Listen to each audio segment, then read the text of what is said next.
Investigations, त्याच्यावर झालेल्या 3 FIR, त्या 3 पैकी 2 मध्ये त्यांना डिस्चार्ज मिळाला आहे.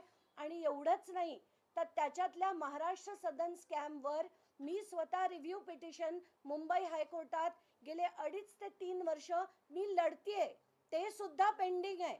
त्या व्यतिरिक्त जो FIR नंबर 32 आहे, जो कालिना सेंट्रल लायब्ररीचा आहे, तो आज तगायत संपलेला नाही. त्यामुळे कोर्टाने ईडीचे जे PMLAचे मॅटर्स आहेत, स्पेशल केस नंबर 2 आणि स्पेशल केस नंबर 3, हे संपले हे जे जाहीर केलं, किंवा ईडीची क्लीन चिट हे जे सगळीकडे माध्यमांमध्ये चाललं, हे कुठेतरी चुकीचं आहे. कारण जज पुढे ही माहिती चुकीची दिली गेली, ज्यामुळे ती ईडीची PMLA केस संपली असं काल जाहीर केलं गेलं. आत्ताच्या घटकेला ते मॅटर संपलेलं नाही. कालिना सेंट्रल लायब्ररीचा मॅटर मागच्या महिन्यात सुद्धा हिअर झालं. आता 31 जानेवारीला त्याचं हिअरिंग, त्याचं ट्रायल सगळं पेंडिंग आहे. आणि पेंडिंग असताना प्रेडिकेट ऑफेन्सेस आर ओव्हर हे म्हणणं चुकीचं आहे. आणि आत्ताच्या घटकेला मी चीफ जस्टिसना याचं पत्र लिहिलंय. हेच पत्र मी चीफ जस्टिस ऑफ इंडियाना देणार आहे, सगळ्या कॉलेजियमना देणार आहे, मुख्यमंत्र्यांकडे पाठवणार आहे. कारण लॉ अँड ज्युडिशरी हे जे डिपार्टमेंट आहे ते मुख्यमंत्र्यांकडे आहे.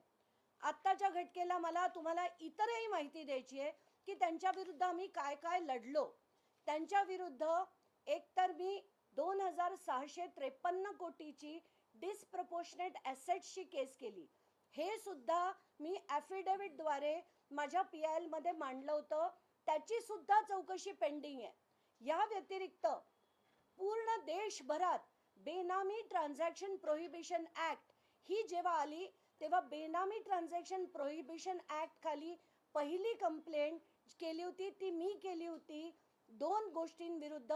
एक म्हणजे भुजबळांच्या सगळ्या कंपन्यांचे डायरेक्टर्स आणि त्यांनी जे पैसे फिरवले त्या सगळ्या ऑपरेटर्स विरोधात मी बेनामी ट्रान्झॅक्शन प्रोहिबिशन ॲक्ट खाली त्यांच्या विरुद्ध कंप्लेंट केली.